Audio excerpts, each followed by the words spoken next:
इस समय हम कीर्ति विश्वकर्मा जी के साथ मौजूद हैं। आपको बता दें कि कीर्ति विश्वकर्मा के परिजन जो हैं वो कोविड के चलते जिला अस्पताल में भर्ती किए गए थे और ऑक्सीजन की कमी के चलते उनकी मौत हो गई थी। हमारे साथ खुद कीर्ति विश्वकर्मा मौजूद हैं, उनसे हम बात करते हैं और जानने की कोशिश करेंगे कि आखिर उनकी जो मौत हुई थी उसमें किसके तरफ से लापरवाही की गई थी और क्या उनकी मौत जो है वो वास्तविकता में ऑक्सीजन की कमी से हुई थी।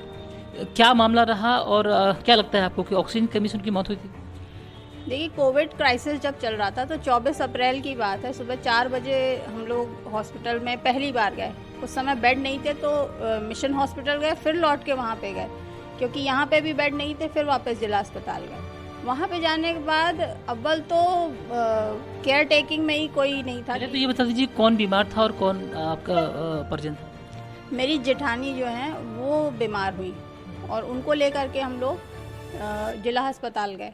वहाँ पे जा कर के एडमिट करने के लिए और मौके पे कोई एक्टिवली कोई भी प्रबंध ऐसा नहीं था कि कोई पेशेंट आया है तो आप जल्दी से इसको यहाँ ले जाइए।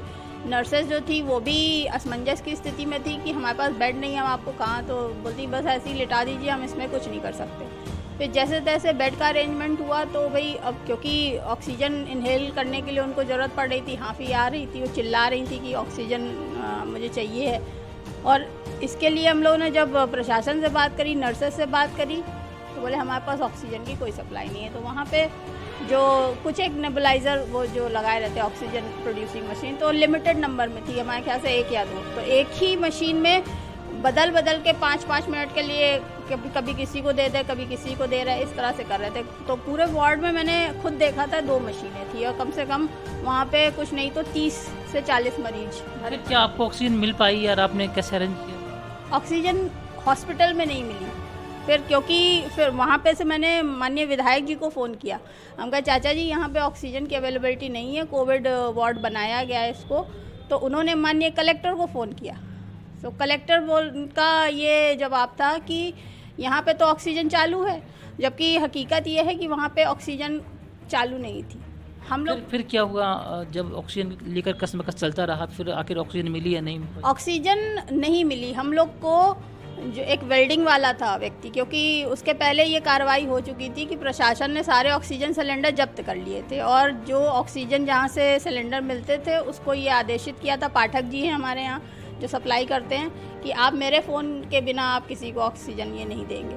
तो इस तरह की जब परिस्थितियाँ थी, हम आदमी मर रहा था सामने और हम लोग ऑक्सीजन हॉस्पिटल दे नहीं रहा था कि भाई हम हॉस्पिटल आए हैं तो आपकी जिम्मेदारी बनती है कि आप मरीज़ का क्या प्राइमरी ट्रीटमेंट करना है, ऑक्सीजन देनी है, इनहेल करवाना है। कुछ प्रबंध नहीं था, कोई वहाँ पे जवाबदेही किसी की नहीं थी। ऑक्सीजन नहीं मिली। फाइनली हम लोगों ने प्राइवेटली एक वेल्डिंग वाले थे, उनसे उनका जो वेल्डिंग मटेरियल का ऑक्सीजन था वो ले आके लगाए। उसमें भी कितनी सप्लाई होनी है, कैसे होनी है, ये भी एक विषय था। फिर उसके बाद फिर बहुत मशक्क़त करने के बाद लगभग 2 घंटे हम लोग को बीत गए। तो एक हमारे शैलेंद्र कौशिक जी हैं, उन्होंने काया मेडिकल में डायलिसिस के लिए एक सिलेंडर रखा हुआ था, बोले भाभी आप वहाँ से ले लीजिए। हम लोग फिर भागते हुए गए सटई रोड, वहाँ से एक सिलेंडर ऑक्सीजन का लेके। मतलब जिला अस्पताल की तरफ से किसी तरह की कोई ऑक्सीजन? वहाँ पे यहाँ तक की बात हुई कि जब हम लोगों ने किसी तरह से पकड़ा वार्ड बॉयज़ को भी, कहाँ से मिलेगा, क्या करें, तो बोले आप नीचे चले जाइए। नीचे गए तो वहाँ कुछ अवेलेबिलिटी नहीं। फिर वहाँ पे ये भी चल रहा था कि आप इनको फ़ोन कर लीजिए, ये आपका प्रबंध कर देंगे। हम तो ये सब क्या मचा रहा है। फिर फाइनली आपके मरीज का क्या हुआ? मरीज की डेथ हो गई। अच्छा, मरीज की डेथ हो गई। सामने चले गए, हम लोग यही फटफटाते रह गए। केवल आप वहाँ पे डॉक्टरों ने भी बहुत अच्छा जवाब नहीं दिया। मतलब हम लोग जब परिजन जाता है। आपको क्या लगता है ओवरऑल कि ये जिला प्रशासन या इस जो मौत हुई है वो ऑक्सीजन की कमी की वजह से हुई? ऑक्सीजन की कमी की वजह से हुई थी, क्योंकि ये मेन इशू था इस बार दूसरी लहर का, कि आदमियों को इनहेलेशन में दिक्कत हो रही थी, ऑक्सीमीटर चाहिए पड़ रहे थे, उनका ऑक्सीजन लेवल कम हो रहा था। अच्छा, जो आपकी जेठानी थी उनकी उम्र क्या रही होगी? वो मेरे बराबर ही, मेरी 46 है, वो भी लगभग 46 और 6 महीने बड़ी रही होंगी हमसे बस। तो अचानक जब हॉस्पिटल लेकर आए, आप लोगों ने इसको लेकर प्रयास किया कि ऑक्सीजन सिलेंडर हमको मिलना चाहिए, तो जो फाइनली जो जिला अस्पताल के जो अधिकारी थे उनका क्या कहना था? अधिकारी सर जी कोई मिला नहीं वहाँ पे। एक डॉक्टर थे, वो भी लापरवाही भरा जवाब दे रहे थे। जब परिजन परेशान होता है, मर रहा होता है उनका व्यक्ति, तो हमने पूछा माननीय इसको क्या करें, मतलब हम उनको रिस्पेक्ट दें कि हम आपसे ये निवेदन करें कि हम आपके पैर पड़ें कि कृपया मेरे मरीज को देख लीजिए, हम क्या करें। मतलब ये स्थिति में वो दम तोड़ दिया उन्होंने।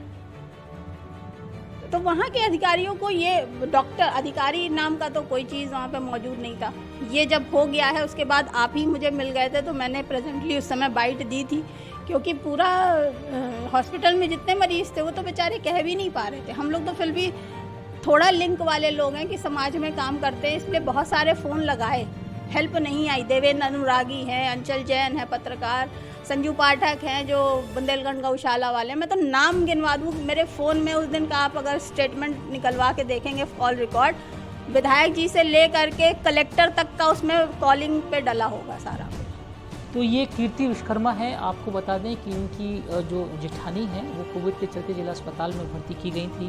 तमाम प्रयास किए गए, कई अधिकारियों को, कई विधायकों को भी फ़ोन लगाया गया, लेकिन अंततः ऑक्सीजन की जो व्यवस्था थी वो जिला अस्पताल की तरफ से ना हो सकी। यही वजह रही कि इनका जो पेशेंट था उनकी मौत हो गई। कीर्ति विश्वकर्मा का कहना है कि उनके परिजन की जो मौत हुई है वो कहीं ना कहीं ऑक्सीजन की कमी से उनकी मौत हुई है। अगर जिला अस्पताल प्रबंधन या स्थानीय प्रशासन इस ओर ध्यान देता तो शायद इतने लोगों की मौत नहीं होती। छतरपुर से नवभारत टाइम्स के लिए जयप्रकाश।